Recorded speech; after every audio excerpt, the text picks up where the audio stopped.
my honor and pleasure to bring on today on the Podsitivity podcast my dear friend Shlome Ehrlich, mutual friends. I know him already many, many years, and it's an honor. I want to jump right in, a topic that Shlomi keeps on talking about, and he's been interviewed about it. Just to introduce him, he's a big mechanech and a therapist and a coach, among many other titles that he holds. And I really respect him a lot. And he was actually on, before I asked him to join the podcast, I had him on my personal vision board on a list of people that I wanted to interview him. And it was just random how we bumped in and decided to record this podcast. So I always tell friends of mine, expect the unexpected. So let's jump right in, a topic that is very common right now. People speak about older bucherim and what to do about it. And I can share my journey about it and tell a little bit from a bucher's perspective. I'm 26, how I feel. But I want to know, Shlomi, how did you get to that? And what's your advice also to somebody right now, a bucher, on how they should live with their life on a day-to-day basis to stay motivated? Yeah. Wow. Thank you so much. First of all, I'm blushing for this beautiful interview. Okay. But I do cherish our friendship for many, many years. I know your parents, your grandparents. Right. I think that it's a skill to know how to live positive through any situation. If a person can't be happy and productive while they're going through challenge A, there's always going to be challenge B down the road. They say, when I'm going to have money, when I'm going to get married, that's when... It's not true, because there's always new challenges coming upon you. Obviously, and I'm not denying the fact, the person that's married and happy and has a good partner, it's much easier to go through the bumps of life. But however, a teenager, a bucher that's not married yet, should maybe that's what this podcast is here for, is to bring it to a place where you can be happy where you are, while you're still trying to be in a better place. And we should always strive to be in a better place. But until then, auf dem Weg zum Kretschmer, darf man noch da trinken. So what is the approach? You're saying that to live in the moment and know that this is my journey. I can only make the best of right now with what I have right now. Right. That is the right way to go. Very good question. Very, very solid question. And as expected from you. I geared up before I came to the interview. Thank you.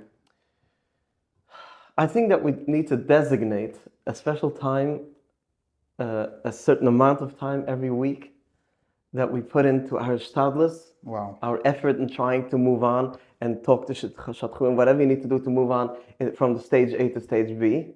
Not only Shadichim and anything, but now we're talking about specifically for Bucherim. You designate 1 hour a week where you sit on that place every week, 8 o'clock, Sunday night. You sit on there, you have an old-fashioned book or your smart, and you have a list. Who am I calling? Who am I not? Did I call my sister? Can you think about a shidduch for me? You designate 1 hour. The rest of the week, you're going to be so calm. You can know you did what you had to, and then you could focus on being happy at the moment. You can focus on all the things that bring you pleasure at the moment. You could join a lot of groups and friends and the gym and wherever, and besmedrish, wherever you can, meet good friends and socialize and take care of yourself. You don't have to be married to have a nice car. You don't have to be married to work on a business. And I think that if you designate a time, it's going to help you in many different ways. That is amazing, and it's also different for everybody. So you have every single bucher or girl that is struggling right now with shadichem. They have their own version of their story and how it's bothering them. This week I was in Borough Park for Shabbos, and I was passing through one of my malamdim from camp. Okay. And I've always had this guilty conscience that maybe I didn't behave well in this class. And every time I see him, I think maybe I should go to apologize to him. I love that topic. Let's bring on that topic. And I'm gonna clarify it right now. Okay, but that's where this takes a turn, because I came to notice very clearly that what I did in that class is something that 30 kids exactly did. Exactly. I don't need his forgiveness. I need my own forgiveness as for why I'm feeling so guilty about hurting this person. Right. And I think that that's super important with every single person in their life with whatever they are struggling, forgive yourself. Be nice to yourself. Whatever it is that you're struggling, if you're feeling you need help, you don't need it, be nice to yourself. And that's something that we are not taught, unfortunately, but be nice to yourself. It all starts from yourself. You are the one doing the Torah mitzvahs. You are the one that's supposed to be successful in life. And if you are beating yourself up, or you're feeling guilty, the Jewish guilt, then you're definitely not going to be productive. But I want to say something that I think that there's an old-fashioned generational belief that we have in our genes. I think us even more than anybody else, but it's probably worldwide, that we think that by feeling guilty about something that we did is going to motivate us not to do it again. And if I don't feel guilty, I am going to do it again. Rather than saying, when I was an adult, when I was a child, and when I was younger, I did something stupid. It doesn't have to be that I'm going to do it again. Right. So the opposite is true. Right. If you are nice to yourself, you're kind to yourself, you're definitely not going to do bad to others. Yeah. Only when you're lacking self-happiness, self-fulfillment, self-productivity, you're productive, that's when you're not going to harm anybody. When did you harm someone? When you felt insignificant. You felt not needed, not wanted, so you needed to chat with someone else. But I want to go on the other thing that you said about, because that's very, very important to all of you listening. I hear this all the time. People say, maybe when I was, let me ask you something. If someone becomes a melamed in a chayder or a teacher in a school, don't they know that there's going to be a few chutzpahdige kids doing something? And this is part of the program. And an adult does not have to ask forgiveness for his childhood doing something. Wow. It's a chayder shoyte v'kuten. He's a regular kuten. Even a you're not liable. A little kid breaks something. He's not liable. So why should we?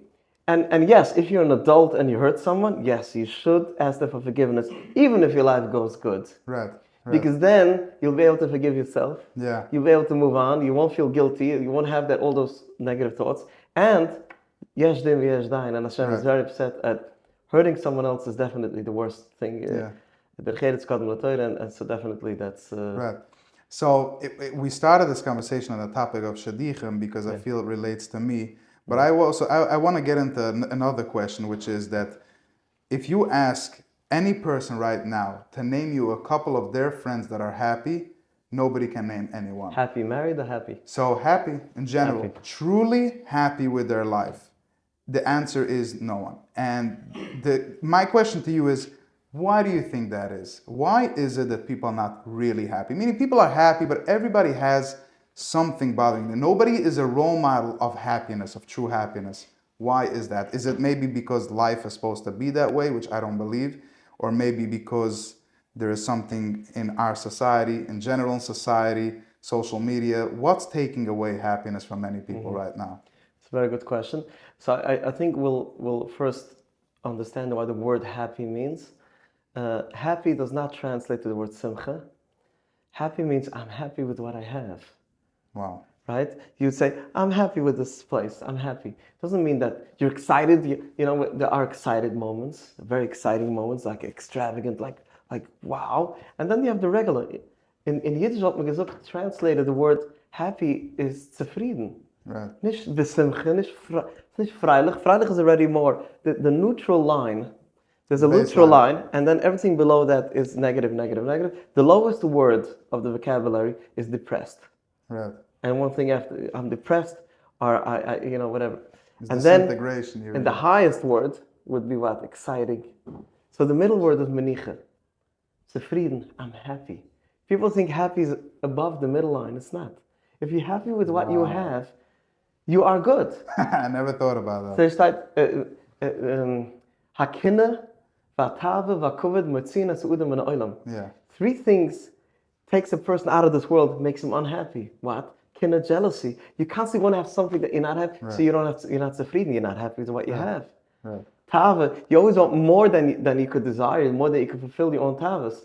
We talk about tava, we talk about extra. And kovid also, you always want something from someone else. So if you are in those 3 things, you're never going to be happy. Right. So I love it because one of the names that we're going to name this podcast is living in the present moment, which is something that I really got introduced to the last few years, but especially in the last few months, because I was personally struggling a lot with the loss of Machul, just things in my career and how busy I became with my business and stuff. And I learned that all the problems are created in the mind. But when you're living present and you're asking yourself what's really in the moment right now, you notice that even if the worst happens, it's not me. It's I'm me, my neshama is me, and this is always and forever. And there's stories happening. So number one, why is it that so many of us don't live present? And how is it that a normal person can understand presence and then live it? I would say it's that people that are not living the present moment is they're escaping constantly. They can't live in the present moment because they can't face their fears, their inferiority, they feel inferior to others. They can't face the obligations that they need to face. So they're constantly running. It's not because they can't, even if you train them to be, they're not going to be because they can't face.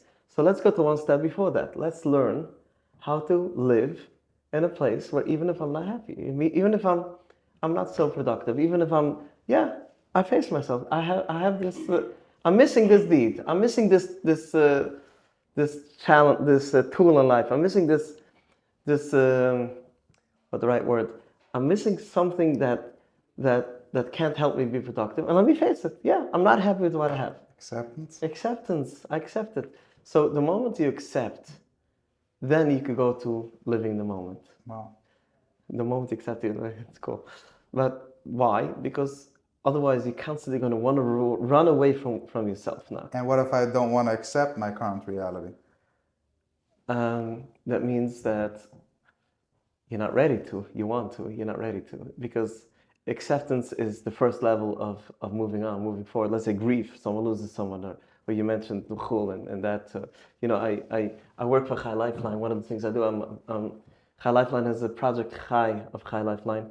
It's for crisis intervention. When there's that car accident, we're the ones that come to inform the parents that child never passed away, or the other way around. So we were trained. I was trained by Dr. Fox, big Dr. Fox from LA. He comes here and trains us in trauma and grief and all the. So one of the layers is acceptance. The moment you accept the situation, in other words, you want it already. Wow. What does it mean accept?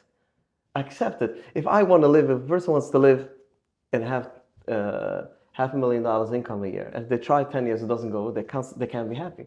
Accept it. I make only 300,000. I love making 300,000. I'm going to go live between people that make less, so I'm going to feel good instead of living between people that make more. He works with it and he starts accepting it and living with it and being practical about it. He's going to be rich because he's going to be living between people that make less than him. So accepting is a must, but it takes time to get there. Mm-hmm. And it's a process.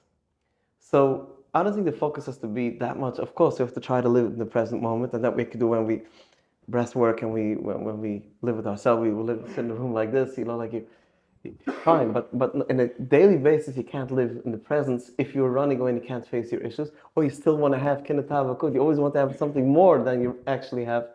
It's you're running away. How can you live in the present moment? Well, so many people just all they want to do is run away because their current reality is hurting them so much. Right. I think that acceptance of their current reality is, like you said, is the strongest part of it. And even though it's extremely difficult, I think that knowing that once you accept it to the liking or not liking, even though it really hurts, brings out something very powerful. I'm a little bit speechless because how do I tell people live presently when so many people are thinking right now while they're listening, including myself, that I don't want to accept the present moment. It's really hurting me. So I think that there's also the part of, which we didn't discuss yet, which is hope, which now opens the window, which is telling a person that it's really, really bad. And you're in bed, you don't have a job, you don't have a spouse, you don't have a relationship, you don't have joy, anything. But if you get up a little bit and you open your window, you're going to see the sun shining. You're going to see potential to a relationship. you're going to see a job opportunity, a business opportunity.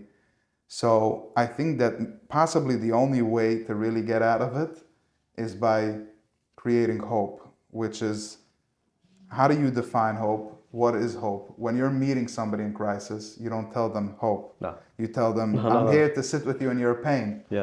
So when is it that we sit with our pain? When is it that we choose to be present? And when is it that we choose to say, what else is available? Let's move on.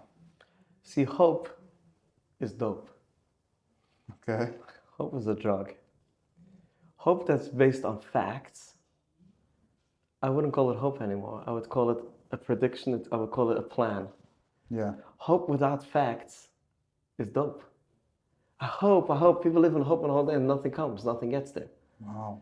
So if we say, I hope Mashiach is going to come today, it's based on a fact. If you're a believer and you understand, the Nuvi says, Hina enoicha shalayich lechem. Hashem says explicitly, I will send you a redeemer, someone that's going to redeem the Mashiach Hashem for the whole world. There's going to be a king that the whole world is going to listen to him, the Yidden and the Goyim, and it's going to be peace. There's not going to be war anymore. Everybody's going to throw down their weapons, and it's going to be a peace and calm with the whole world. So when I hope for Mashiach, it's based on my facts. So hoping on things that I hope it's going to turn out for the good, it's not always a good thing. Wow. It doesn't let you be realistic. I think it's very good to be real and know certain things. Certain situations that happen in my life, it's my goal forever. I'm making the best out of it. I'm trying to make it practical, but certain things that happen to me is a reality that I need to live with until Mashiach comes, until the end of times. So if I hope it's going to turn out as something that's not going to, it's dope, it's a drug, and it doesn't let you be real and realistic. Wow. And also, it can backfire, because you hope for something so many times and it doesn't happen, it backfires, you drop the whole thing. So we have to be careful about hope. It's something that, I just want to say one thing that you said before. I think it's important to listen, to share this. I remember when I was a teenager, I was very close to a dayan, a very chushav dayan in Yerushalayim, one of the dayunim in Eidechereitis, a brilliant man. So I asked him, he said, when I was a teenager, I was Gishma, I wasn't this big Talmud Chochem. He said that he smuggled in from Europe, I think he said from England, to Eretz Yisrael things when he was a young teenager. He didn't tell me what it was. Okay. He was caught.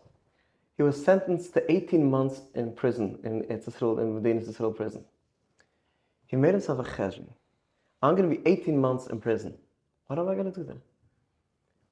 You could finish Yoreh Daya and Orech Chaim to become a dayan. He went into prison with a big amuras, with a big shechnurich. He came out, he went to the Maya Branzov at Zechveid, that he's on the dayunim. I think that most people when they go into prison, they could use the time wisely, and you could come out and have a diploma. You could come out and have, I speak for Divorced in Galat. It's one of my organizations, Achim Baderich, Yeah. And I speak there constantly. And I was telling Galat, use the time. Wow. Use the time wisely. I know in Galat that are divorced. They went for psychology courses, they went for different stuff. And they got married, I got the diploma, I got the fach in the hand. Right. Someone opened up a business. So it's just that we don't know when the day is. But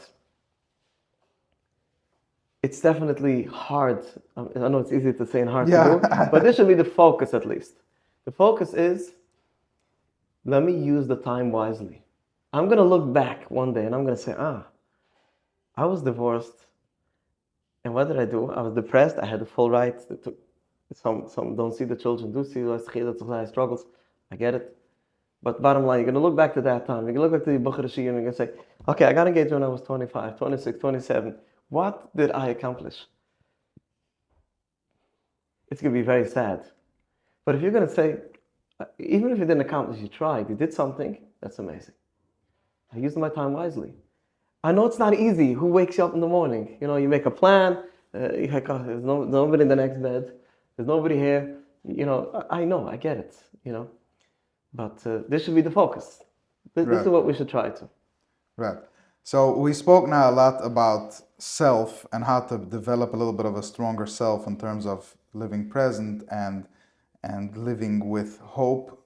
but also knowing that hope is dope and living in the moment, meaning I'm maximizing what I have right now. Exactly. When I heard this, because I feel like you're just literally talking to me and we're having a session right now, Okay. I noticed that it still doesn't work. I told you presence doesn't work. I need hope. You said hope is dope. So my next thing where I turn to is people. I need a smart person like you that has been, you did this with thousands of people. So if I talk to you and I tell you really what's bothering me, you can help me. Same as with a friend. Friends know us very well, especially if it's an old school friend. They can understand us. Same as sometimes with parents, brothers, sisters. Turning to people can really help. Now, most people feel like they don't have people because either in a moment of crisis, they don't feel like sharing. And then their friends, we all know this common line. Why didn't you tell me that you're struggling? Yeah. And we're like, what do you mean? I was numb. I was frozen. I didn't want to tell you.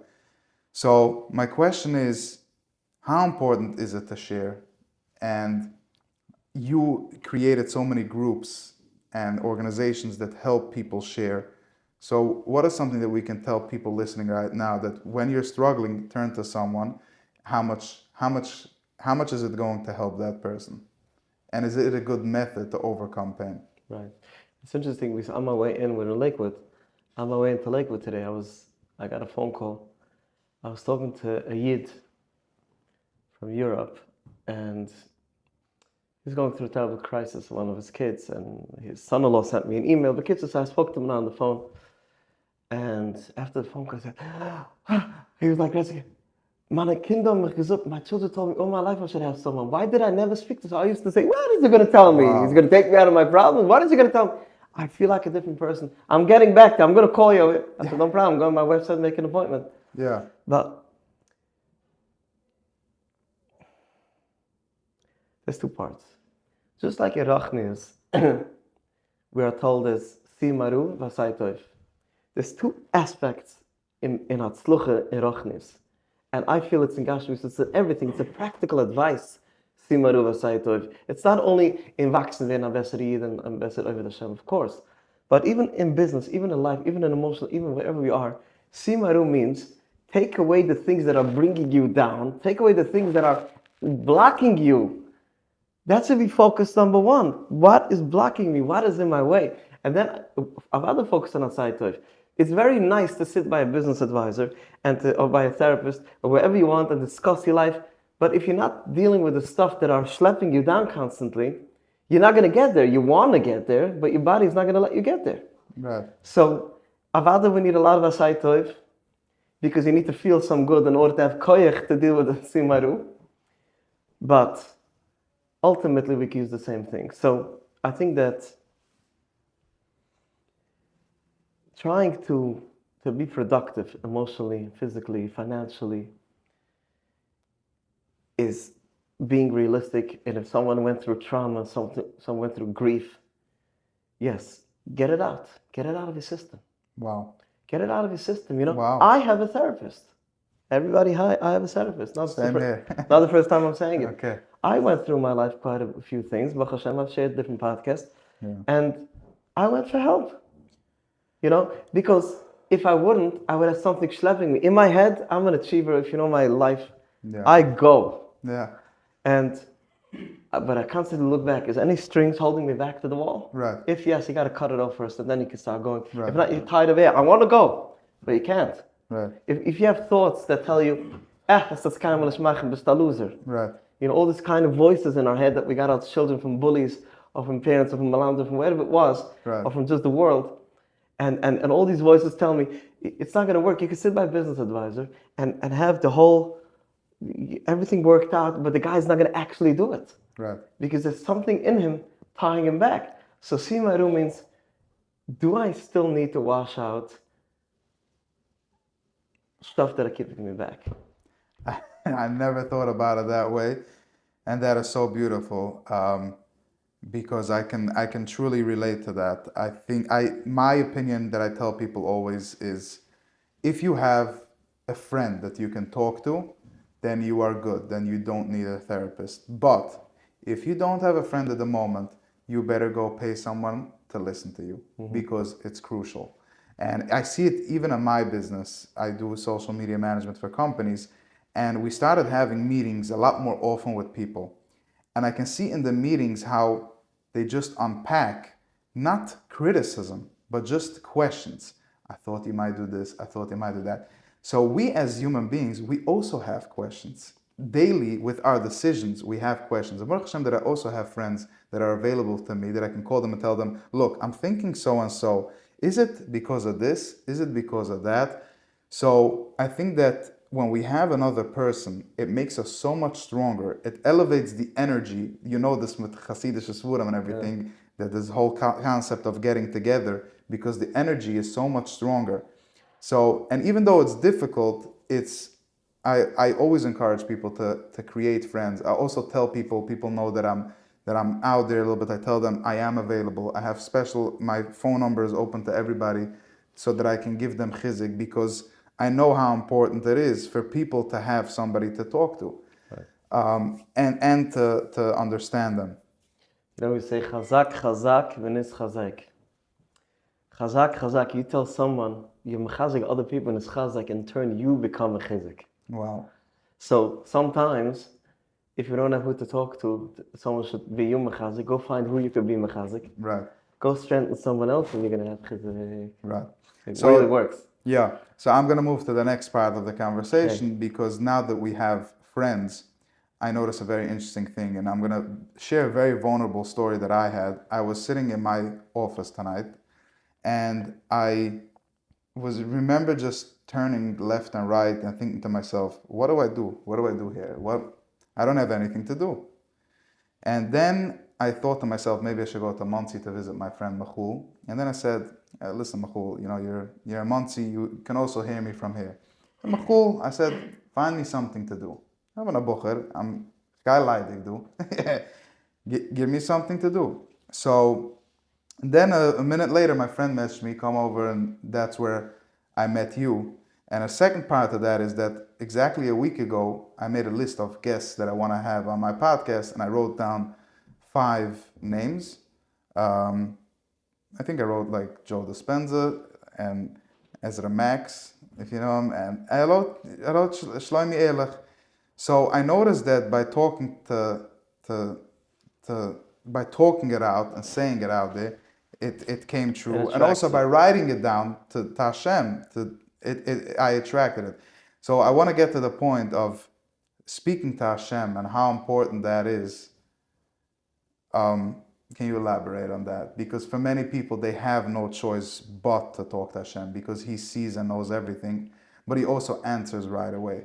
Because I ask Him for that. I'm a little bit impatient sometimes, so I ask Him, B'Shefa, please help me. And I say that just like He can give us things in the physical world, He can definitely give us feelings, because He's at the switching station. So if I ask Him, B'Shefa, please give me calmness, give me peace of mind, help me feel love, help me feel validated. A feeling is, in our eyes, even easier for Him to give us. So, what is it? How powerful is it to speak out to Hashem? I like to be very realistic. A lot of people are very betrayed of talking to Hashem because they asked for many things and it didn't happen. Many people are very innocent and gullible when they're young, and they're told that you're going to daven, you're going to get it. Wow. And I personally, it's not based on my thoughts, it's based on the thoughts that, I'm very into Sefer Hasidus, the original few generation Talmid of Hashem. I don't see it in there anywhere where it says, you'll do this, you get that. Wow. You daven to Hashem. And it's true. I'm going to share with you a beautiful story about the van that I picked up today. Just I said a word yesterday and I got a crazy story. But the point is, the worst thing someone could there are certain baladashunim, which are amazing people, but this part I totally disagree with them. Maybe they for themselves have a very high level of memina, and they get certain things sometimes because, I don't know, conversation. But you can't come and preach to people, he's daven and you'll get it. Hashem says no. I want to tell you something, and then we'll get to emzik, the power of Tefillah, which I do believe in the power of Tefillah. I have a school, right? I told you I opened up a school. I opened up a high school a half a year ago for girls that don't belong in the system, girls that are on smartphones and Yeah. on social media, but very normal, healthy girls. Yeah. It's a beautiful place in Muncie. It's one of my major projects. Baruch Hashem, that Hashem gave me towards my. One day I had a girl came over to me. I give a shiur over there every day for 1 hour. It's called a thinking class. Instead of calling it a shkufa class, we call it a thinking class. And girls ask me any question they want about life, Yiddishkeit, whatever they want, then we ask. Or I bring up topics. We talk about trust, we talk about all kinds of relationships, life, and Yiddishkeit, Shabbos, whatever they want. So a girl comes over to me, such a tamimus, on a shumma from a different world. Obviously, she struggles with tzinius and andere Sachen.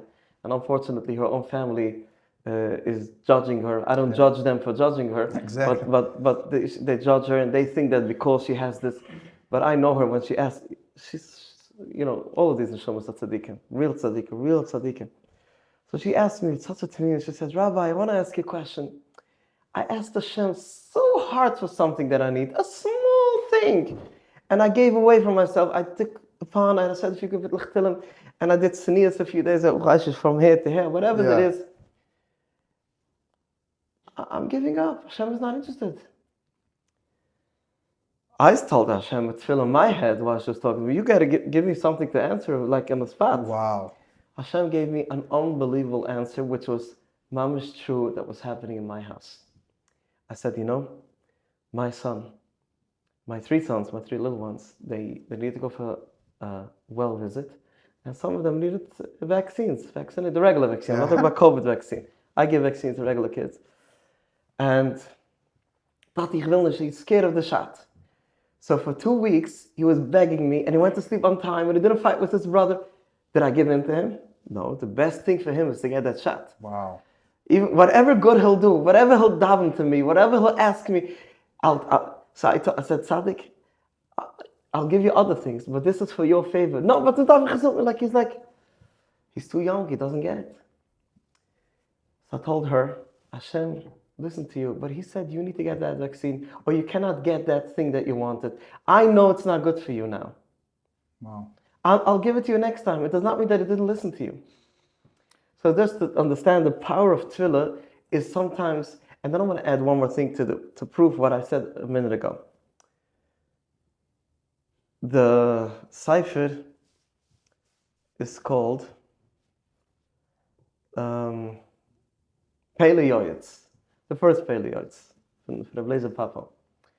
He writes a very interesting thing. He says there are 3 types of gezeiros from Himmel, from Shemaim, that could happen in this world. Some gezeiros, in other words, Hashem says, this person has to wait till this and this time to get engaged. This person's going to have to wait till he's going to make money. It has to do with the amount of tefillahs. If you daven a certain amount of tefillah, you'll get it. Like we see Moshe Rabbeinu, he wanted to go into Eretz Yisrael, and he davened v'schanan al Hashem, v'schanan is 515. 515 times he made a whole tefillah, and it says Chazal, if he davened one more tefillah, he would have gotten into Eretz Yisrael. Hashem made that he shouldn't, because Hashem knew it was not good for him to go into Eretz Yisrael. So he says the one gezeiros has to do with the amount of tefillah. Other gezeiros that come down in this world have to do with the amount of time. You could daven from today till tomorrow. Wow. You could do whatever. This person has to get healed at this day. And that day, that moment, he's going to find the best medicine. He's going to find the perfect doctor. And we've seen many people throughout life, at a certain time, they struggled with something for years and boom. Yeah. And then he says, certain gezeiros are never going to change. Hashem says no. I mean, we can see it in this world. If someone, Chaz Hashem, has amputated the leg, it's a gezeiro that's not going to turn back. Loses a child, it's a gezeiro that's not going to turn back. I mean, but it's not. So, we don't know what the gezeiro is, or what it is. Is it have to do with time, the amount of tefillah? So that's why we daven. But you cannot come and tell people that you're going to daven, you're going to get it. Hashem does not want to give it to me. He knows it's not good for him. Yeah. So, Lamasa, we still have to daven. Why? We daven to Hashem because He doesn't know what we need. He knows what we need. When we daven, we become purified. Our ego gets lower and lower. An egoist cannot daven. If I have ego, I cannot ask my wife for a favor. Wow. I'm going to make her that she wants to give it to me, right? Or a person. Egoist will never ask you, do me a favor, then I'm going to do that. Wow. Because it's shedding another layer of our ego, so our relationship to Hashem gets closer. So Hashem takes away from us something sometimes, says, daven, and yes, you're going to get it, because the goal is not you need to daven to get it. You need to get closer to Hashem to get it, because the whole reason He took it away from you is He wanted to get closer to you. Wow. So even if you daven and it's excited, it's not going to change. You're still getting closer. The purpose of tefillah is still there. And it's awesome feeling of feeling close to Hashem. Hashem, Rifayni Hashem, you don't know that could heal. The Kaab Hashem for good. Burach Elayni, give me panus. It's even if He doesn't want to give it to me, I surrender every single time I daven with the M. It's not just saying the words like a robot. I surrender to a much deeper level, and I get much, much closer to Hashem. And in turn, I have a better life, and a better life the world to come. And mission accomplished. Now Hashem says you can have it. You got there. Wow, so beautiful.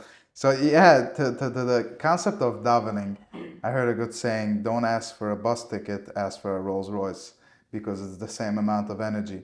But to the second part that you said, no, so meaning that people ask for so many short-term little things.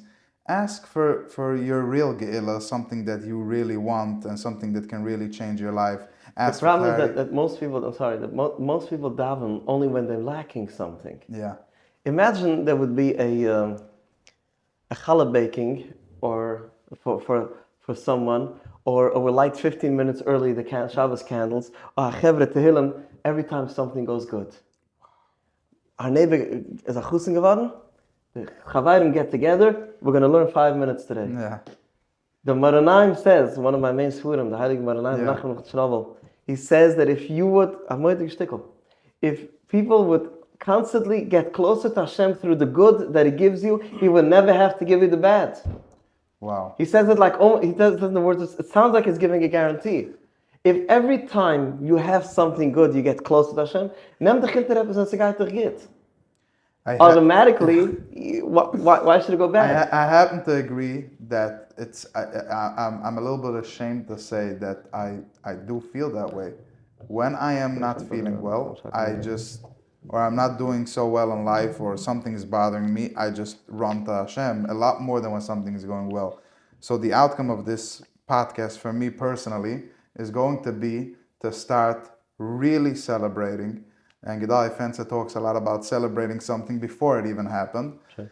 I think that's a minna. Right. It's real a minna. Yeah. So this is my personal thing that I take from this is going to be this, to start celebrating the wins. And I'm going to make, I don't know, either a point system or something where it really gets celebrated. And one of the actual things that I do is every night when I go into bed, I thank for my day, but I thank for the littlest, smallest things that happen, which can be a smile from the gas station, from the guy filling up the tank, or so that my mind learns to find for these little things. But I am going to say I don't celebrate the good things. And I think that most people don't. Right. And so it's super powerful that we start doing that. That's a very strong point. In terms of davening, I also learned this to not ask for a specific outcome, because how do I know what I need? Right. But to ask Hashem that be with me in this situation, not just be with me because I know you're with me. Please help me remember that you are with me at all times. And also I ask Him, please help me in my journey. Give me the next step, please. Whatever that is for you, because you know everything. You've helped me till now. Steve Harvey says your success rate on surviving bad days is 100% because you are still here. Right. So please help me with my next step in my journey. And I'm proud to say, I never thought I'm going to say this because this is so private and personal. But every time I ask Him for it, He answers me. Yeah. And He gives me the message, the clue, the person, the hint, sometimes I'll tell you why, it says that Hashem, the tefillahs that you ask to get rachnius, that there is a guarantee on that one. Wow. So you ask Hashem, I want to be matzliach in my mission on this world. He has to give it to you because there's no. You're asking it for Him. Yeah, exactly. So whatever you want to do in your journey, even if it's fanus, it's everything towards getting close to your mission in this world, and that means the mission what Hashem wants you to do and getting close to Hashem, that's why you're seeing the Hatzlucha. Because whatever you ask, show me my next step, meaning Hashem, what's my next step to get close to you?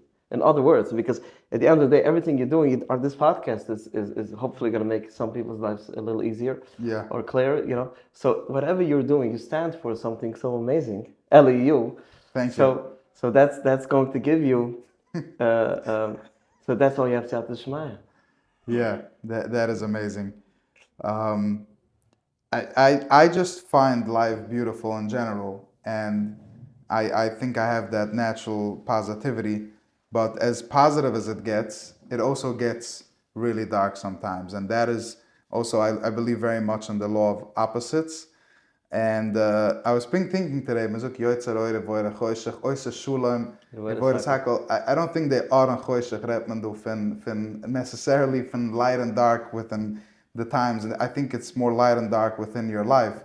So people have to understand that there's always going to be that consciousness. And I'm proud to admit that as positive as I am and what people see, that's how low it also goes. It can get really dark. And I'm not going to say that it's a good thing. I'm going to say it just really hurts.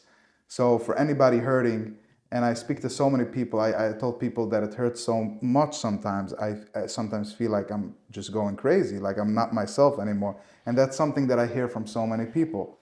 So let's understand that pain is a normal thing, that it does get into people, and that there is sometimes no way, but sometimes there is a way to go about it and how to heal. I do want to go and just on the surface, because what I learned is that a lot of my pain has nothing to do with who I am right now. I'm a very capable adult, but there's a little boy inside me that's yelling out that wants specific things that he never had, never got, or he's trying to achieve it for a certain purpose. Like even for me, fame, there's two parts to my career. There's the fame and there's the creativity. So creativity will always stay. This is what I do for a living. I always wrote and I always batchen and I always had the mic in my hand. That's my gift. Fame has nothing to do with my gift. That's already the ego. That's trying to prove to either parents or friends that I am good enough, I belong, I have a place in this world.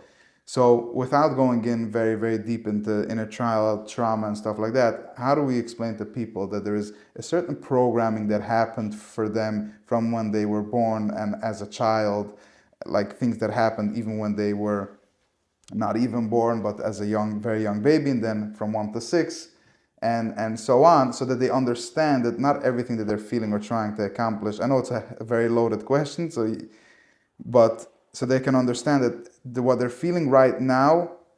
I just heard a very good saying a few minutes ago. We don't have problems, we have emotions. Okay? Nothing is a problem. Like we said before, present, everything is 100% fine. That's why you're here, for nothing.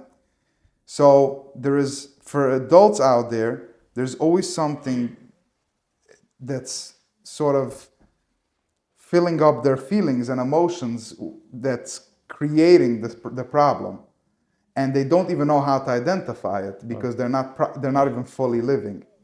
So this doesn't even sound like a question anymore. I get it. So Shlomi, take over. There are many different methods of dealing with the inner child, and livelihood and issues and stuff. There's one that became very, very famous recently, and I'm a very big fan of it. It's called IFS. IFS. It's internal family system. Yeah. The internal family system and parts. I think that every person should get a hold of some training of it, or go to a therapist that does IFS and do IFS on yourself. This is exactly what it deals with. It helps you understand that we have parts in our brain. And the reason why I like IFS, it's totally a shtik Hasidus. Oh, okay. So there's the parts. It talks about the other part of you, the dark side. The collective brain. Alles is in the So that's why I like this whole IFS method. I think that just to understand it, to break it down, we're not going to go through the whole thing. Yeah, because I'm going to say why I don't want, because people do get triggered. They don't want to talk about healing. But I love to meet a random friend and tell them, look, your father might have not have so much time for you, and that's why you feel that you don't deserve time. So it's okay if you understand that you deserve more time. So that's without going into anything. I don't send them anywhere. I don't tell them anything. I don't say do this, do that. So there's thousands of listeners that are going to listen, and everybody has a story. Mm-hmm. And some associate, some run away, but yeah. So go on. So that's what I'm saying. I want to touch very surface based. What is it that can help them understand that they're not just what they are right now, but they're also very much conditioning to what happened to them. Conditioned. Yes, what happens. Correct. Right. Our brain is a vacuum cleaner. It vacuums. Ooh, it's vacuums. You can't have someone that talks with hands. It's a vacuum. We're talking, our subconscious is absorbing that someone passed by that room, everything else that's happening. Wow. But we're subconscious. This happens since the moment we're born, and probably from before already. So all these impressions that go into and the reason why we absorb everything is because you have an neshama, and neshama in the Chassidus in Kabbalah is called root sign. It's the desire. We have a desire. We think the desire is for that. We get confused desires for this, but there's a desire. Desire is ultimately to get close to Hashem, but it's a conversation. So therefore, if we have an neshama, we're constantly absorbing everything that's going on around us. Nuances. Some people are in tune into the nuances, and some people are not. So every single moment that you went through in your life as a child, as a teenager, with friends, with neighbors, everything is in you. It's there. It's there.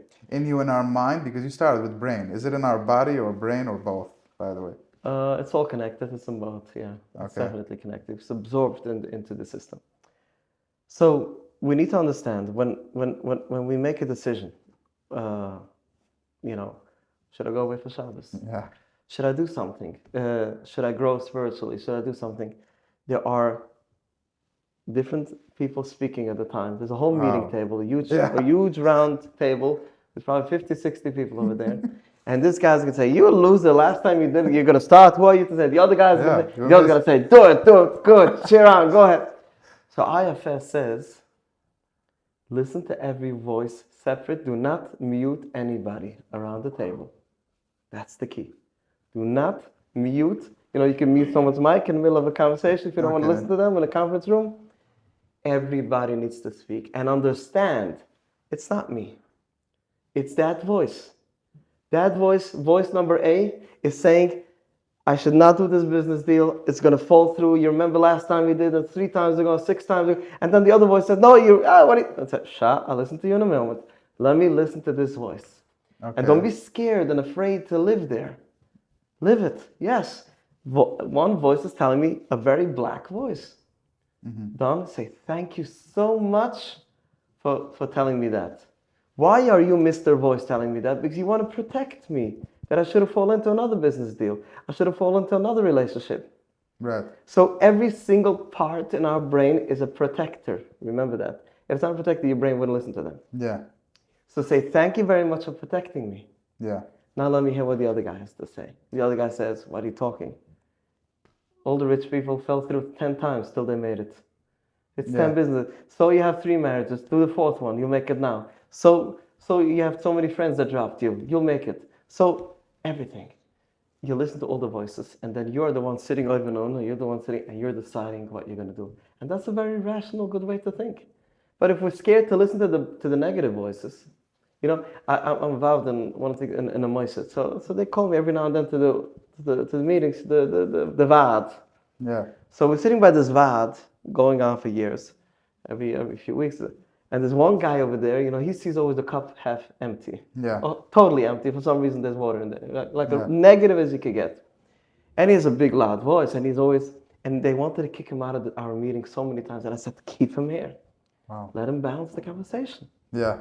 Let him balance the conversation. If everybody's saying, yeah, let's buy another bus for the Chayder. We'll make it. We'll see you. And he says, no, how are you going to make the payments?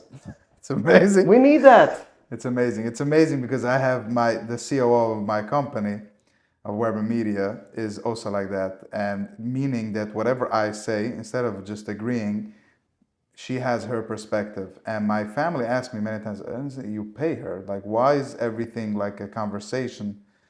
And that's exactly what I told them, because she's just the opposite of who I am. That's why this is very Otherwise, healthy it's preaching to the choir. Right. What are you getting? Right. So, but that's interesting because, for example, you invited me for Shabbos, and I right away had all these voices go off, like you said, but it still didn't help. I had a voice telling me that I won't enjoy, I won't be comfortable, I won't be safe, I won't feel socially comfortable. I'll have regular anxiety, social anxiety, whatever. And then there was one little voice that was automatically silent, which said, maybe you're going to have a good time. Like people are going to listen to you, you're going to feel like extremely happy and validated. The question is, where do I go right now? Good idea. After this happened. A good question. And I have a method that I think is something that everybody could use. It's not only, no sheikhs to IFS, it's just a general thing. Is whenever you want to make a decision, should I go for Shabbos, should I not? So you make a list of all the reasons why you should go. And in your head, there's going to come in, oh, but you shouldn't go soon. Okay. Only why you should go, this side of the pond. Okay. When you're done, you turn over your hand. This is not allowed to see this side, not this side and this side. Yeah. On the other hand, I think you should. On the other hand, no, not on one hand. They should not see each other. You do all the yays, and then you do all the nays, and then you'll have your answer. Automatic. Or you can start nay first or yay first. Wow. But I'm telling you, I use this. Yeah. And I told Hashem, many people in the world, and they said it changed their life. Okay. Whenever you make a decision in our brain, if I'm not going to go, then you're never going to get clear. Yeah. So if someone comes to you for advice, right, and they sit with me, and even a shield, you can imagine after davening, people come up. This is the second thing. This is the second thing I'm going to adopt. I'm going to start celebrating wins and writing down yays and nays. And that but don't go to the other side before you until you ask it. When you're done with the list, say, no, I need to force myself 2 more reasons. Wow. Why yes.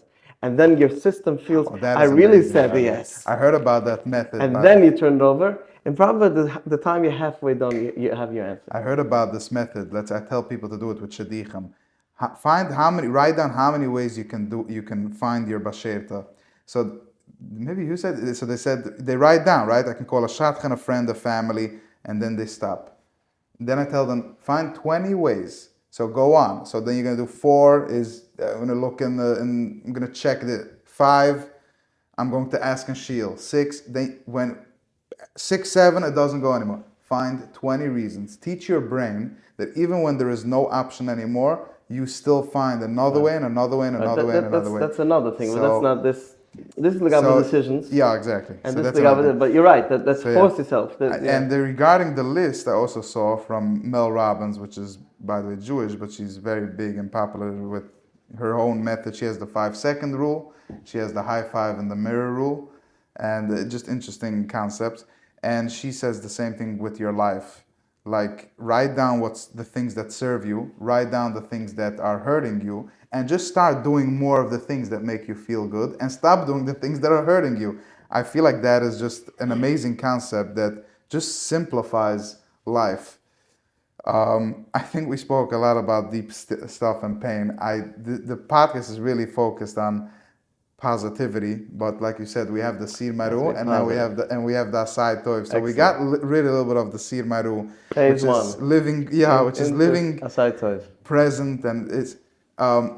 Let me ask you, what is a happy, good life? Because you know happy, good people. What is a happy, good life? Someone that says, let me start from now. No, I'm not going to heal everything. And we know for us, Eden, it's impossible to heal. And the reason is because we went through a war, a World War II. You can't heal it. I think in therapy there is ABD and CBD, right? Generational trauma. We have in our blood and our flesh 2,000 years of trauma. Right. Oh, yeah, of course. Right. I'm saying, but I think there's 2 methods in therapy. One is to change the actual story, and one is to accept it for what it is.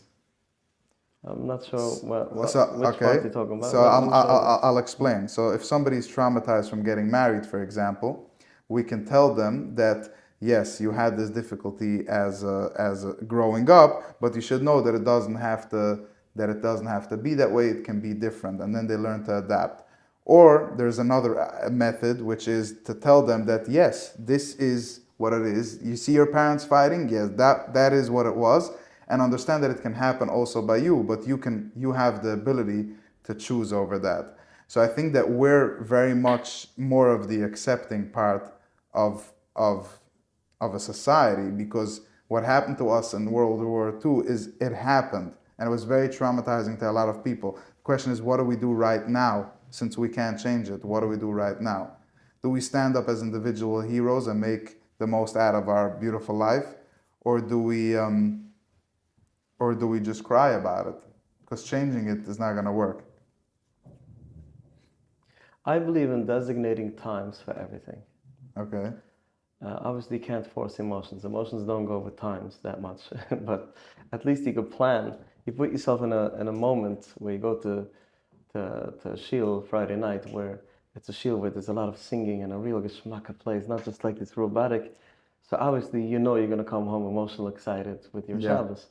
And if you go to shul with so we could set up a place to induce our emotions to come out or not to come out. So we could a little bit control our emotions in that way, in many different ways. You set yourself up and you meditate. You go, you're stressed at work. Go into a car, drive to the local park, the smallest local park. Sit down on the bench for 10 minutes, right. Go back to work, you're new first and second half of the day. So our actions could impact a lot of our feelings where they should be. I think that if we want to be happy, if we want to be productive, if we want to be in good, healthy relationships and not fear relationships, we have to put ourselves in a place where it's going to induce it. Yeah. So it's like you said, if you put yourself in an environment where you're loved and you're cherished and you appreciate it and need it, then you are going to find yourself in a better place. Can you control emotions all the time? No, you can wake up one morning and down, and a lot of it is biological. It's the hormones. It's not only always circumstantial because so that's. We deal with it, It's. I love how you said it, because I feel like I'm hard on myself with emotions. I'm constantly wanting to be the best version of Eli Weber, which is happy and excited and calm. Is it even better version? I didn't know that. But I feel like you said, emotions get to me. Like it's and it can be very overwhelming, and especially for men, we don't talk about it because you're supposed to be the strong personality and never feel whatever you're feeling. So that's I think a very big challenge. And what I've seen from people listening to me, that they constantly love it. I started now a new practice, which is talking in the mirror every day and telling myself that it's going to be a good day. And I ask myself, how are you feeling today? And I tell myself that it's okay to not feel so well. And I've never gotten thousands of responses of people saying, wow, you inspire me. Oh, you shared this? Yes, I shared the video, and which was a difficult thing for me, but I believe in a bigger mission than myself. Vulnerable, right? Yeah, and just being honest, like, yes, I struggle with a lot of things in my life. My life is not that great. Really? But I think that it is great. So, no, meaning to say that I feel like I have a full version of life. I feel like I got the full package. Right. The excitements, that's what I meant with my life is not that great. Meaning I'm embracing it. I'm very happy to have the yellow jellies as much as I have the red ones and the blue ones. I think that that's really what life's about. And even though many days it's difficult to accept the reality of the now, because it's just not really the way I want or not what makes me feel really comfortable, I still tell myself that it's okay to feel this way. It's okay to not be exactly where I think that I want to be in my life, because this is the perfection. Imperfection is the perfection of life, I believe. You said before, way before, you mentioned Yotzai Oide Voide Choshech. Yeah. I want to say part of it is based on the Shtickle Maranaim, and then other Chitzun on the idea of Yotzai. What does Yotzai Oide Voide Choshech mean? Really, we're thanking Hashem for the light, for the sun. The sun, the whole world is on the sun. The sun brings fruits, vegetables, weather, everything is controlled by the sun. So we thank Hashem for the Yotzei Oir. And then when it's darkness, you need to go to sleep at night, you need to have to rest, and you need to go. But there's an interesting words he says. Yotzei Oir Voira Choshech. Boira is Bria. So darkness was created, and Yotzei is Yetzira. It's like I create a piece of metal, and from the metal I make a car. So light is only a Yetzira, light is not a Bria. So Hashem created darkness, and then we see talking in Pashas Barashis in the beginning of the Torah. It says, He first created darkness, and then He created the light to fight the darkness. Who's got food? He says a very interesting thing. He says that yes, every time there's a dark moment means there was an energy created. It's dark. You take that energy, and by Bechira, by choosing to turn it into good, you took the new creation that's black and you turned it into white. Yeah. Right? So let's say, let's be practical. Let's say someone calls you in the morning, and you wake up in the morning neutral mood. You're neutral, you're good, and he calls you up and he tells you something very bad. This person said so-and-so about you. This person, whatever, anything that's you get cooked up. So you just got a piece of energy. Let's say energy level 60. Energy level 60 is in you. You have a choice. That's what Bechira is. Bechira is, where do I take this energy that came my way to keep it black or to turn it white? Yeah. So it comes at a level 60 of energy, of black energy. You feel down, you say, okay, so what am I going to do with this? I'm going to be angry at the person, or no, let me use this energy to do something good. To cover them, I'm gonna do something good out of it. So you get a level 60, level 50, level 40. You're saying Bechira with your emotions, not with the physical actions. You're right. It's amazing. It's Bechira on what are you doing now with that energy that you got. Every emotion is an energy. Wow. So let's say it's a negative energy or a positive energy. Even someone called you up in the morning and said, you heard? I don't know what, something so exciting for you. You have an energy. What are you going to do with that energy? Are you going to become more egoistic? You're going to walk into business and snob out everybody today? Or are you going to use that energy to give more tzedukah and call up a few more people? How are you doing? I'm putting a pen into this. What are you going to do with that energy? Everything that comes our way gives our emotional energy. I'm talking about emotional energy. Yeah. So what is created? A dark energy, and you turn it into light. So Bria Choshech. And now I'm getting energy. Okay, so I think a very cozy topic is relationships. So I do want to talk about that. And I noticed for myself, I had this huge awareness, obviously, that we spoke a little bit about this before off camera, that relationships is definitely not going to. It's funny because I even noticed it this morning again as I was meditating after my breath work. I noticed that at the end of the day, Eli, you do have an expectation of what your marriage is going to be like. But let me tell you, Eli, something. You see this feeling that you're feeling right now? This is exactly what your marriage is going to be like, just with someone else. And there might be good moments, bad moments, but stop projecting what you want, because again, like you said, that the voices in your head are telling you exactly what they want to feel or what they think a good relationship is, a bad relationship is. But you know what's real? The moment right now, the feeling you have right now. So what I noticed is that a relationship is not going to make me, break me, is not going to add anything to who I really am. Okay, maybe that's a broad statement, but again, we can discuss it. But I noticed that I am a complete version of myself, and that what I noticed is, I'm going to go back a second. What I noticed is that the relationships that I have right now is a reflection of the relationship that I'm going to potentially have. So when I have friends, how often do I talk to them? How often do I check in? Do I really care? If I have a best friend, how generous am I to them? How much do I care for them? How much time do I spend with them? And even though these friends that we're talking about are other men, so it's you can't always compare, but hold on, how's the relationship with my mother? Oh, it's her fault. Yeah. But what do you mean? It's also going to be sometimes your wife's fault.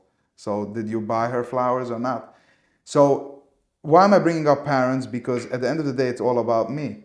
So yes, they're at fault. Okay, let's say that they are at fault, but it's still me. How is my relationship with them, regardless of who they are or what they are? And again, in certain circumstances, maybe it's good to, okay, but again, all comes back to me. If you are single right now, how's the relationship with, first of all, with yourself, by the way, and second of all, how is the relationship with the people you have now around you? And those things will determine when and whether you'll get engaged or whether you'll have a happy relationship. And same thing is for married people right now. What is the status of your relationship in terms of what are you doing and what are you not doing? Mm-hmm. So first of all, for the singles, does it make sense what I said? I know it makes sense for me. Mm-hmm. I'm saying, do you agree that if any bucher right now, any girl right now wants to judge when they will be in a relationship or how they will be in a relationship, they should judge it by the relationships that they have currently? Not really. Okay. I'm sorry, because you said it within your statement. I think that you can't compare a girl friends with her friends and a boy and a guy with his guys, and they're all married or they're not married, they're busy. It's not a real relationship. There's many layers, levels of relationships, and the husband and wife is ultimately the ultimate relationship. So I think that when a person's happy married, the good comes out of them, and that's why I tell people when you go dating, you ask yourself, is this person going to bring out the good in me or the bad in me? Yeah. The best in me or the worst in me? So sometimes people divorce is not only because one was bad, they were bad for each other. They were bringing out this something triggering in this person in a very deep level. And you're a divorce specialist, I think, right? You help a lot of people with these things. Okay. Yeah. So I think that in a relationship, in a healthy relationship, in a healthy marriage, the good comes out. I think every person has rats in their system, slechte middes, and every person has angels. And if we're happy and we're in a good place, only angels come out. When do you talk Lashon Hara? Who talks about other people? Someone that's not happy with themselves. When you're happy, successful, you care about other people. So we are not trying to focus to find our rats and work on it. We're trying to focus on being happy. Even with those shallow things. Happiness, deep happiness, whatever it can be, to keep your light up the whole time, and automatically it's just going to be good. Wow. So I think when a person is going to be happy married, that's Hashem, their relationship could be very different than before. They were not happy, they were single, whatever it was, and the other friends were not really nice to them or whatever it is. There's no loyalty because they have loyalty to their wives, they have loyalty to their husbands. How could they have loyalty to you, a single friend? They could take you out sometimes, they could feel bad for you, or really actually enjoy your moments with you going out to a restaurant, but you're not getting that. So what happens is you're not so good in the relationship because you feel it, you sense that this relationship is not really. So I don't think that's an indication, but it does have value to what you said, that you should look into yourself. Can definitely practice. Practice and look into yourself. How am I between people? So I want to add one more thing quickly. Okay. I think that's important. I'm so happy to be wrong, by the way. It's like a whole thing. Not wrong. We discussed it. But I think it's practicing. I definitely think it's practicing. Yes. Good. We say that marriage is not a hospital. Yeah. Meaning, if someone knows that child has a disorder, let's not anything major, and they don't want to tell the other side about it, they got married, it's going to be good. No. I'm not talking about that. Wow. I'm talking about someone in relationships and different stuff. I'm not talking about someone that has emotional, mental, things that do have to be disclosed. Yeah. Better be disclosed. Right. So, but what marriage is, marriage is a middas workout machine. Wow. Or a personality workout machine, if you want to call it different words. Yeah. And when you live with your spouse, you have to really take responsibility for your actions. Now you don't have to, a single guy doesn't have to, a single woman doesn't have to take responsibility of their actions. Right. They just go into their cave, get Shabbos. Yeah. But when you're married, and you have to take responsibility, so automatically it helps you, and that's the beauty of marriage. Right. It helps you work on your middas, on your personality, become a different person, because you can't just say, I didn't mean it. What do you mean, didn't mean it? It's a serious thing. So that's the beauty of marriage. That's beautiful. A universal question, Shlomi. Yeah.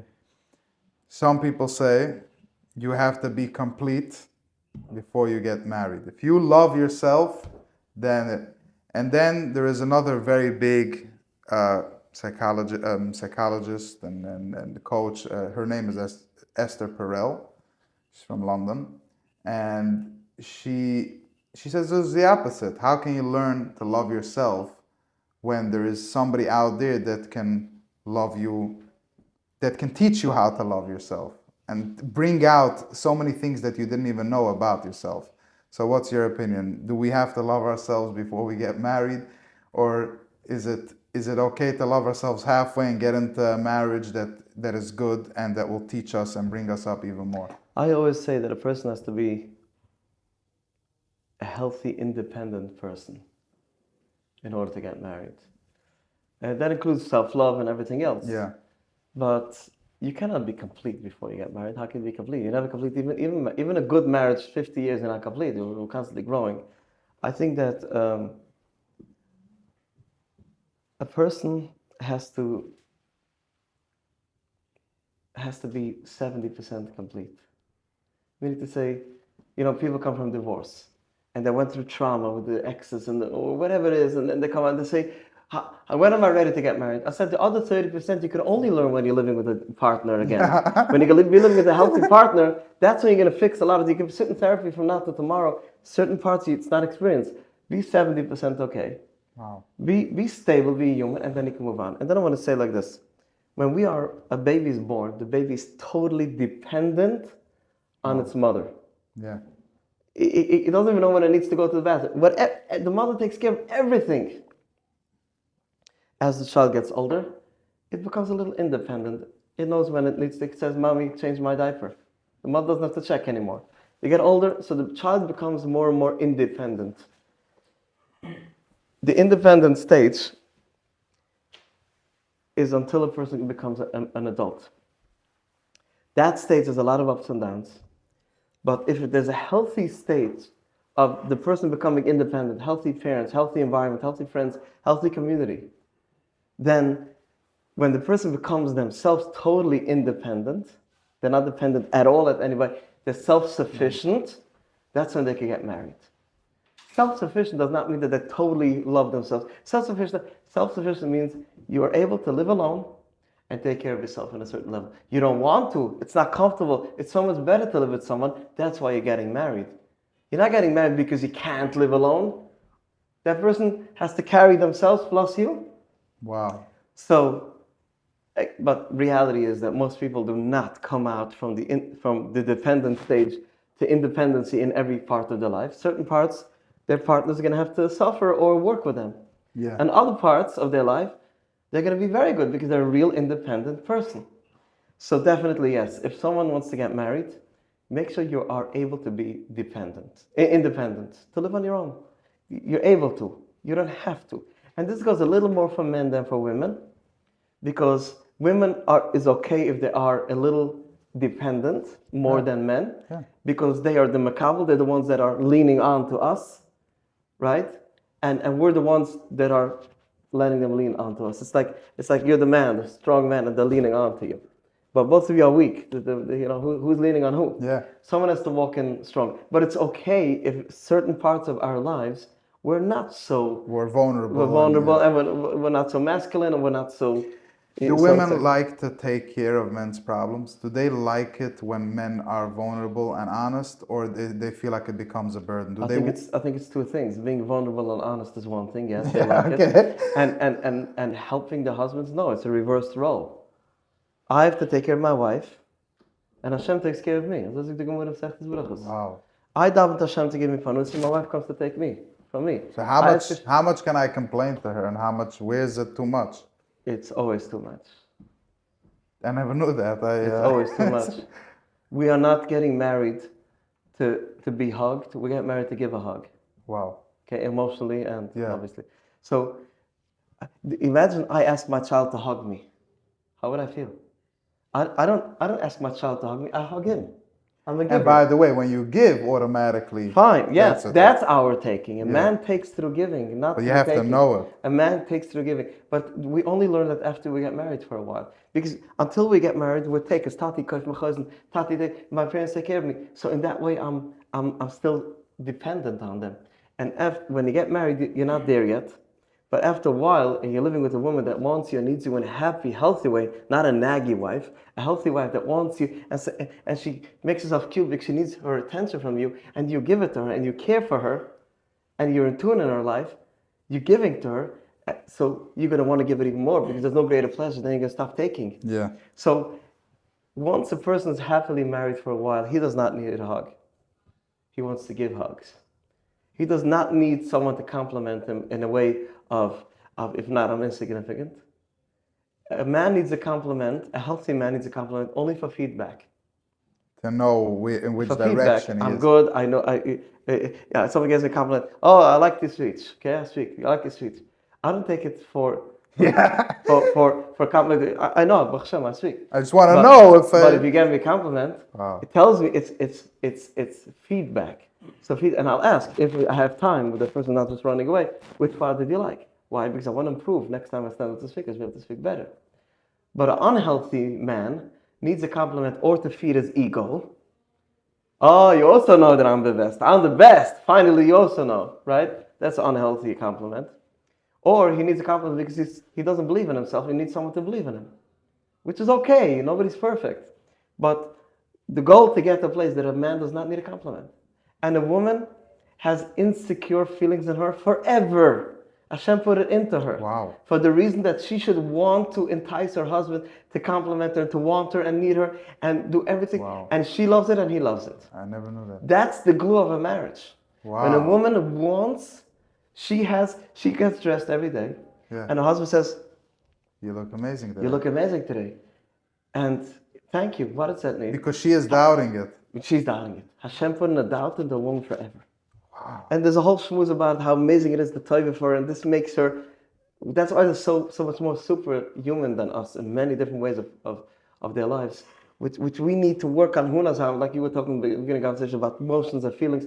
They're so more real. Yeah, because you said that understanding like how different women are in the first place from men. Yeah. Like you think you're going into this relationship, yeah, like two people. You mentioned in a previous interview, like just in a talk you gave, how different they are, and it hit me. Like, wow, whatever I thought till now, no, they're like completely opposite of who I am. So someone asks you, not you, someone asks a boy, Yeah. why do you want to get married? And his answer is going to be, I have so much to give. Yeah. I have so much love to give.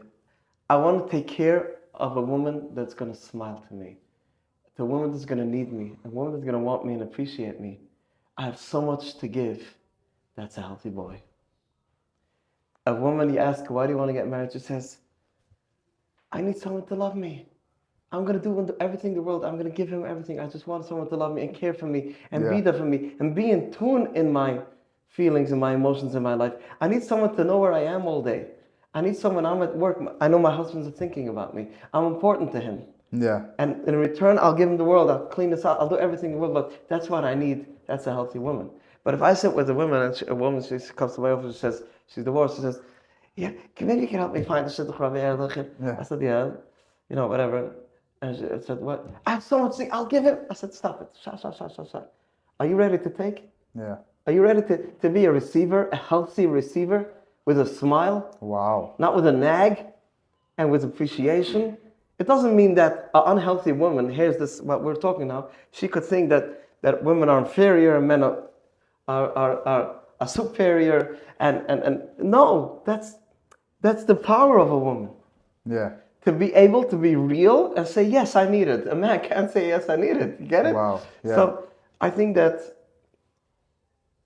you're lucky to get married to the woman that's going to Well, it's interesting. Basically, that women fall more into the independency than men. Is that what you just said? Yeah. To be dependent. Like the man is in a sense always going to say, I need someone. while women can sometimes get comfortable without wanting to No, that's accept. not what I said. You said the woman doesn't want, No, I'm saying an unhealthy woman that doesn't want to take. doesn't want to take. Right, that's Right. unhealthy woman. But women fall faster into Oh, that you say they could than fall men. into, yes, that's true. That's Because true. the man is always gonna want something. He's always gonna want to give or want to get. The women, once You're right. they go into that, I don't want any more relationship. Women, I think statistically are. You see, a girl that grew up in her life when she was going through her becoming more independent stage, the childhood or teenagehood, she was made to feel like she was rejected many times when she needed something. Right. Or attention from her father, attention from her mother. She didn't get it, so now she's going to play the game that she doesn't need it. Wow. So her husband is so confused, doesn't know what to do with her. He's giving her the love and she says, I don't need it. But if he doesn't give it to her, she falls apart. So what does he do? What does he do? So that's the problem. They come Reach out. What do they do? They gotta reach out there. A balance. But again, men have to learn how to give. Right. But real deep inside our DNA, we are givers. We want to give our wives the world. Just be a happy taker. Yeah. Show them that you need to be vulnerable. Right. The problem is a lot of women were vulnerable in the beginning of their life. The husband wasn't a real man yet. He wasn't a giver yet because he didn't transition from teenager to adulthood. So she was vulnerable. She was rejected many times. Now she doesn't want to be vulnerable. Right. Now he's a real man and she doesn't want to take. It's amazing. I'm not so familiar in this topic. I mentioned when I get married, I'm going to do another one where I'm going to ask and help the people that are married because I'm still looking for a relationship. Isn't that? So anyway, it's getting a little bit late, and I'm just curious, Shlomi, you're involved, and I know at I think minimum 10 big projects, and then 100 or 1,000 little projects. Is there something you want to talk about? You know, you have the shofar in the hand, and you have a mic. If there's something you want to bring awareness to, or a mission of your person. Yes, I love that because I'm going to talk about my last project, which is the school that I mentioned before. Yeah. Wow, where do I start? So I opened a school for girls that many of them were rejected from their homes or different places of schools because they dressed different. And one mother told me that her daughter was expelled from school. She cut her hair too short, or her sneaker was a little gray. Whatever, fine. Let's not get into levels, and different communities have their own standards, but everybody's guilty in different ways. Yeah. Regardless, these girls. So I created a place where these girls are just accepted. I have a staff of 14 people in there, Baruch Hashem, as of now, where they love it. It's a home. It's exciting. What we're seeing is, you have to hear a story, which is going to make you unbelievable. What they're seeing is that they are not judged, not only not judged, they're admired for who they are. And I think this is something that the whole world needs to hear. A couple of weeks ago, we took the girls, it was the end of the summer, we took them, it was the end of the summer, we found a place that the boating is still available, all the way upstate near Monticello somewhere. One of the lakes, I don't remember which place. You know, starting a school, I wear many hats. I'm the fundraiser. Right. I take care of me and my wife, we're both 24 hours in this business. You can imagine, it's a business. Yeah. Okay. So at that day, we didn't have no one to drive them. We have this, I kept them renting now, I picked up this van, but I drove them down. I took a day off. I drove them upstate. I took them to the lake. They went with the counselors, and I left. And when they were done, I picked them up. I Googled, I found there's a local pizza store, a kosher pizza store open year round. So we walked to the pizza store, it was in Monticello, I think, I forgot the name of the pizza store. Okay. Quite empty, and all the girls come in, you can imagine, with the wet hair because they jumped into the water. Yeah. And they're dressed, in a level of people that are higher than and they don't shout. And there was a couple over there, a Hasidic couple, a 60-year-old couple. They looked like they're from Williamsburg or maybe Barfak as a couple. And I saw those eyes, like, looking at all these girls and me, like this Hasidic guy walks in with 15, 14 girls it was at that time. Now the school is bigger. And we were like, and he calls me over. What is this lunch? I said, they're my sisters. And he's like, so she was more angry than him. And she says in Yiddish, she talks to me, they're not embarrassed themselves. This is how they dress. All the body parts show the way she was saying. And I was like, I don't know. I only see beautiful neshamas. I see people that I don't know what you're seeing. And she couldn't. She was talking to her husband back and forth. And the girls are ordering about. And she calls over one girl. She says, "Did that's Yiddish?" She reads a fine Yiddish. She says, "No, I'm sorry, I don't understand Yiddish."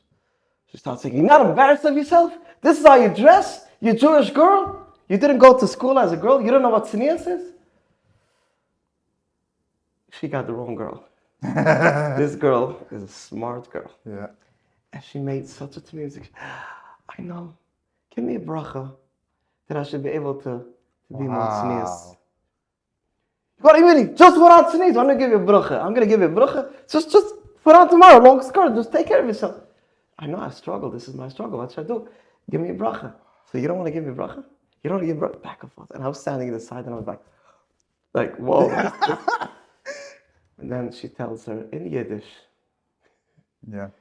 lady, die hast auch had struggles. You also have struggles. Wow. Your struggles are hidden and my struggles are outside. So this is my struggle. I struggle with tznius. Wow. But I have so many values. Wow. And when I'm strong with my Yiddishkeit in my life and everything else, and you still don't want to give me a bracha, it's the only difference in me and you. Yeah. Your struggles, I don't know if you talk Lashon Hara or not, it's definitely a big aver than tznius. Or this or that. This is my struggle. She walks away. We went to the back of the restaurant. There's like a room. We ate.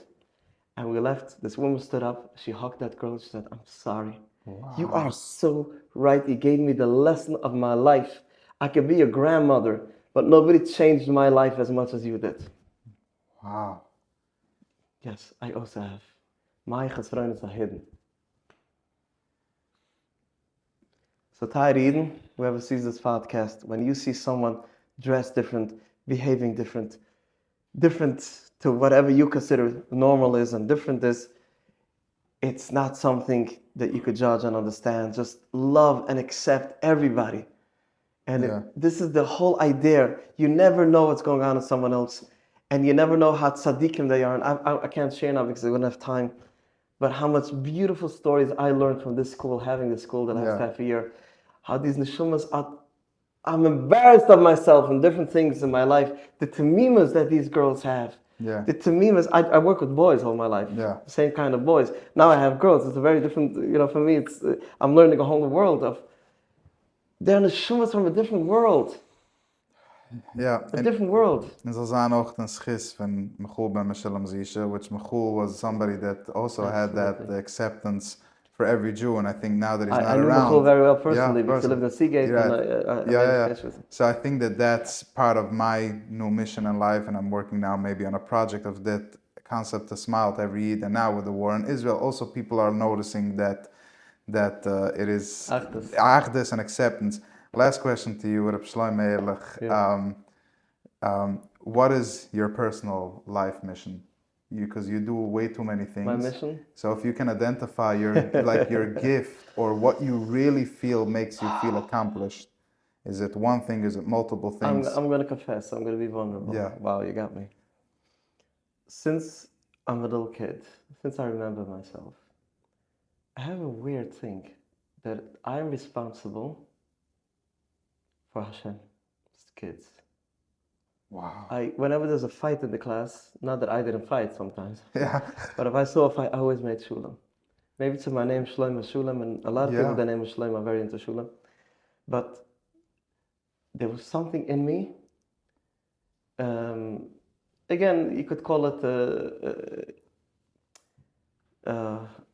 different neshumas, different missions. I don't want to say it on podcast, but the different parts of neshumas that the Chassidus talk about. I know which one I can identify a little bit of my drive and my thing. I take responsibility. I don't know why. I take responsibility for Klal Yisrael, and I'll sometimes, many times, put it before my own. It could even counterproductive for me many times. Like the school is only costing me money, Right? And it's taking away nights and days, and many of the organizations I established is running on their own already. I established it because I don't have the time, but I knew. Let's say the divorce organization. I went through my own, which is not to talk about now. I got remarried 18 years ago, Baruch Hashem, but at the time I got married, I was happily married. I said, Rabbi Shlome, I'm paying back. I opened the organization. I found the right people, whatever, and a few people together. And other things that I'm doing is that. So I think it's a responsibility type of feeling. Yeah, no, I don't know why, I don't know why. I don't know who I was in the previous Gilgal. I don't know what it is, and that keeps me going. Shulam, to make peace in between fathers, between singles, Husbands, between marriages, right. divorce. That's my drive, and the Kiddush Hashem. I have a very very strong. It's just who I am. And you do make a Kiddush Hashem. I learned a lot from you, and you're a true inspiration. Somebody that everybody can feel comfortable because you do it in a real humble way. Everything you say doesn't target people, it targets your mission. So nobody ever feels offended. People just feel loved by the words that you say. What are some of the services that you provide for people if they're listening and they want to understand how they can maybe book a session, and where can they reach out? Is there a website or a phone number that we can share? So this is something new, because you asked me for the interview. I had no clue that I'm going to be able to say this. Okay. So till now was L'Shem Shemaim, but I'm going to say it's also L'Shem Shemaim. Highly, yeah. I have a website called RabbiErlich.org. Okay. I give book appointments, and it's within these frame. I have a few niche, the main things that I work on. Obviously, Shulam Bayis, very. This is a huge chunk.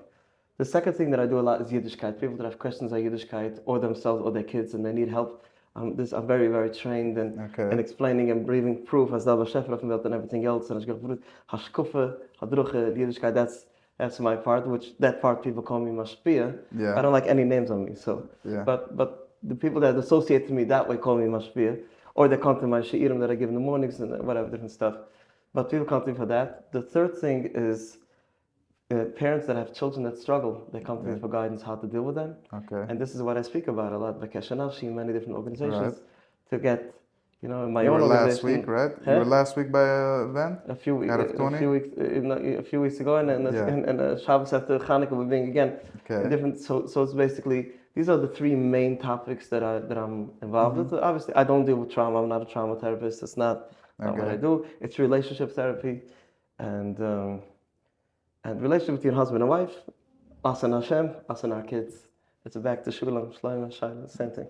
Hi, Shlome, thank you so much for your time. I really appreciate it. And thank you, everybody, for listening. Thank you so much.